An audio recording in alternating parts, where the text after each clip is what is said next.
So paano nga po ba mag-grow ang isang Christian?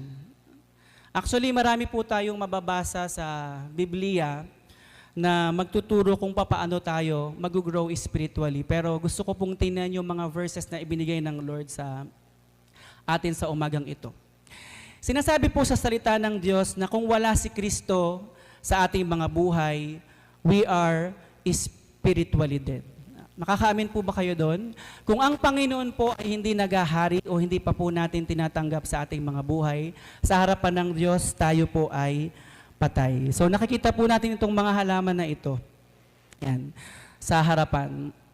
Maganda po silang tingnan, di po ba? Pero in the natural way, kung titingnan po natin, sila po ay walang buhay. Itong mga plastic pong ito. Kasi hindi po sila nag-grow. Hindi sila lumalaki. So ganyan po tayo maaari sa harapan ng mga tao. Maaari sa harap ng tao, maganda po